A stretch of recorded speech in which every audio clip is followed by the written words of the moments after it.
All praise is due to Allah, who has united the hearts of the believers in Islam and has made it an obligation to remain united and has made it forbidden to become separated in His clear book. I bear witness that there is nothing worthy of worship except Allah, who guides to the straight path whom He wills. And I bear witness that our leader Muhammad is His messenger and the best caller to the way that is straight. O Allah, send your prayers and your peace upon our leader Muhammad and upon his family and upon his companions, whose hearts were united and whose souls were educated, so that they became victorious leaders. And what follows thereafter, O believers of Allah, I advise you as well as I advise myself to first have the proper regard for Allah and thereafter be obedient to Him. Dear believers, I greet you with the universal greetings of peace. Assalamu alaikum, which means peace be with you. This week we are looking at the Rabbana that says, O our Lord, shower us with perseverance and let us die while submitting to you. When we first hear this Rabbana, our mind may be immediately drawn to this statement of let us die while submitting to you. And we know that these Rabbanas, they take place or they're told in stories of the lives of certain individuals. And so our mind is probably pulled to what is the situation, what is the case or the context in which someone is making the statement of let us die while submitting to you.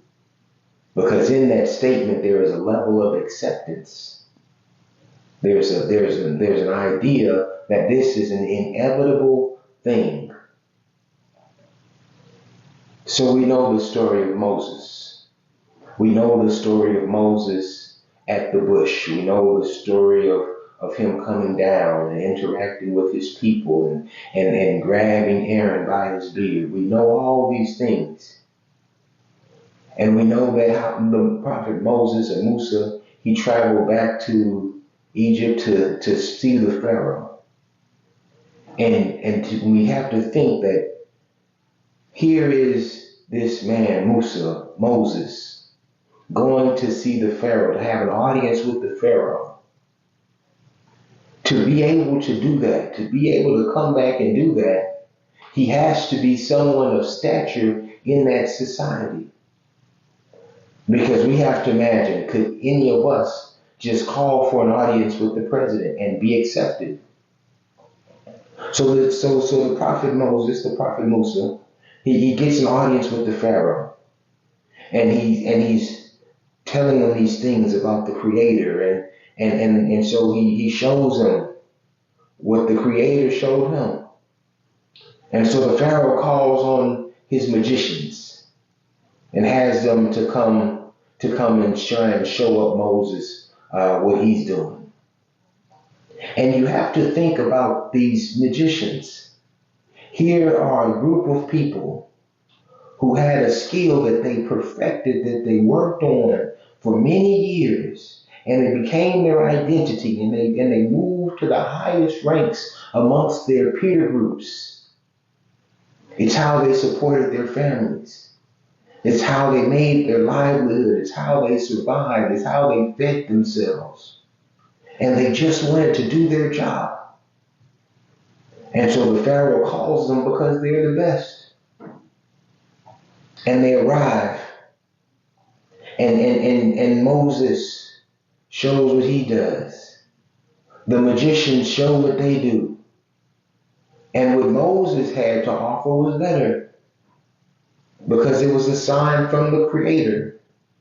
And so the magicians, they decided that what Moses was doing was superior to what they had to offer. So they said that they were going to worship, that they were going to bow down to the Lord of Moses. And the Pharaoh didn't like that. He threatened to kill them. And this is where the Rabbana comes in. It says, "O our Lord, shower us with perseverance and let us die while submitting to you." So this term perseverance is not like patience. Patience is just waiting. It's inactive. But perseverance is actively striving for whatever it is that you're seeking to accomplish, but being patient in that striving, and being calm in that striving, and having faith in that striving. So they asked the Creator, they said, "Oh, our Lord, shower us with perseverance. Pour this perseverance on me. Wash away all this frailty. Wash away this weakness. Wash away this indecision. Shower me with perseverance. And let us die while submitting to you." So the magicians accepted that the Pharaoh would have them killed. And they told their Creator that if they're going to die, then let them die while submitting. أقول قال أستغفر لي ولكم والحمد لله رب العالمين.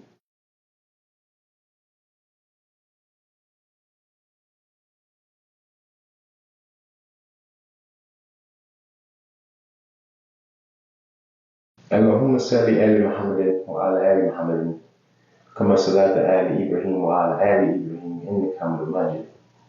اللهم بارك على محمد وعلى آل محمد كما باركت على إبراهيم وعلى آل إبراهيم إنك حميد مجيد. So here we have the magicians,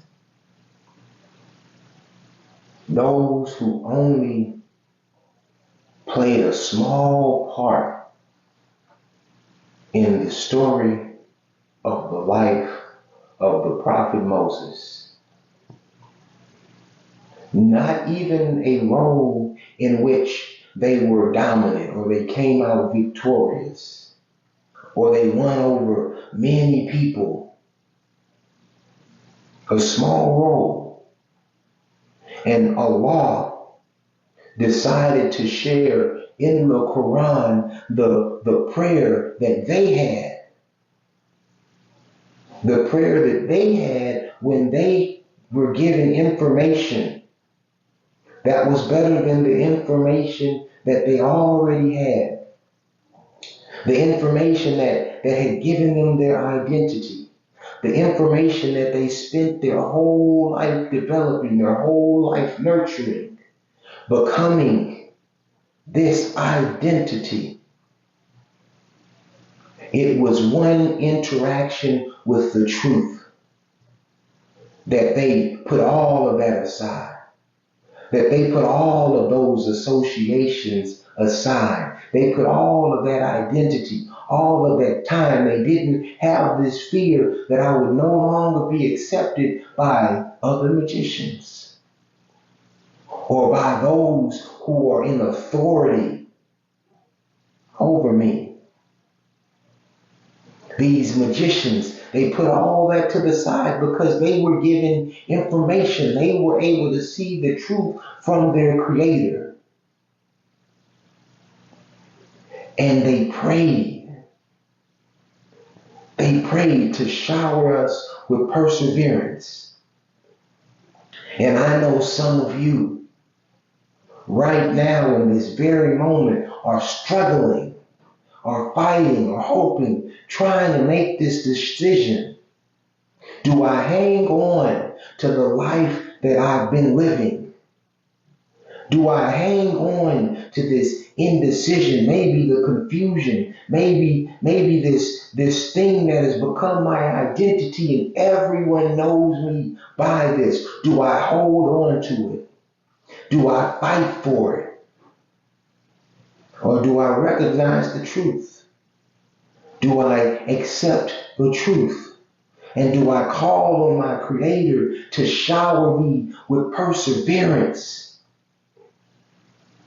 To wash away those ideas that I had, to wash away that identity or that vision of myself that I had, all those dreams and aspirations that were wrapped up in that identity, and allow me to move into something that is better for me. Because my Lord, my Creator has exposed me to the truth. And we never know. None of us know at what time, in which land, or in which manner that we will die. And do we spend our time guessing that maybe it's going to be tomorrow, so I'll change my life then? Maybe it's going to be in a faraway place. It might not be on the street that I live on. It may not be in my home. It may not be at the place that I worship. Do I just continue to move in this identity that I've created for myself that is separate from the truth from my Creator? So we want to be in a constant state of submission. We want to constantly be aware of our Lord. And it's not that we want to always be in prayer, that we're going to spend 24 hours a day in prayer, making sajda, reciting verses, and not going on about our life, but we are living in submission to the will of our Creator. We're being a good person. We're giving charity. We're being kind to others, because our Creator instructed us to. And when we run into those who push against us just because we say that we believe in Allah and the Prophet Muhammad, may the peace and blessings be upon him, because they push back on us, and maybe they don't threaten to kill you physically, but maybe they threaten to kill your career, kill your confidence, kill your idea of self-worth.